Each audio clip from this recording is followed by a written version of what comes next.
Busega kye kimu ku bitundu ebirinaanye Kampala ebikulira ku misinde egyayiriiri olw'amakolero ssaako n'ebintu eby'enjawulo ebimerukawo buli lukya. Ekyewuunyisa nti amakolero gano gasingamu bakyala abakola emirimu ate gye wandiise egy'abasajja.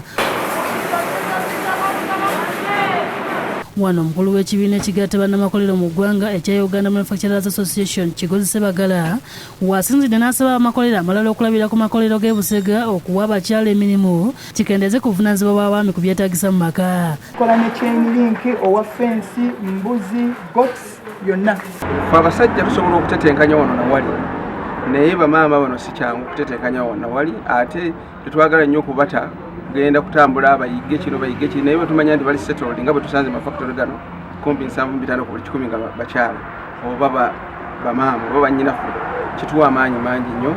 Ate ebiseera ebisinga baba basinga omubaadha nga buli kimu kibatunuulidde kati tugezaako bapromotinga n'abanga babeera mu bulamu obweyagaza nti asobola okusasula ennyumba nasasulira omwana school fees. Kigozi era atendereza abavubuka mu Busega okwetandikirawo amakolero amatonotono agasobodde okuwa abantu mu kitundu ky'emirimu. Kubiriza nnyo abantu abali abalinayo ku startup capital tebaggwamu maanyi oba tebeeraliikirira bajje bafune ebyokukola. Kati bano batugambye abasembe babiri nti bakola ebintu naye tebasobola kumatiza katale naye ate nga si be basoose mu katale.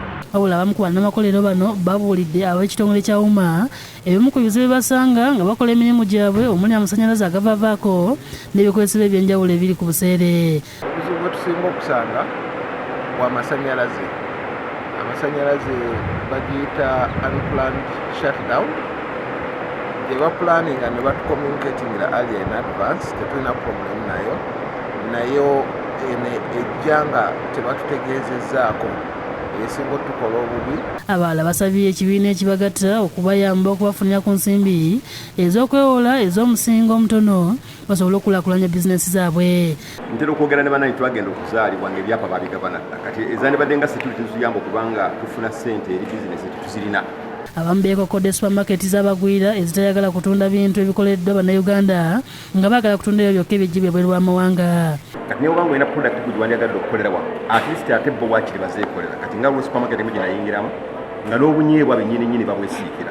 Kigozi wabula asuubizza okubakolera ku bizibu byabwe ng'atuukiridde ekikwatako omulimo omukulembeze w'eggwanga.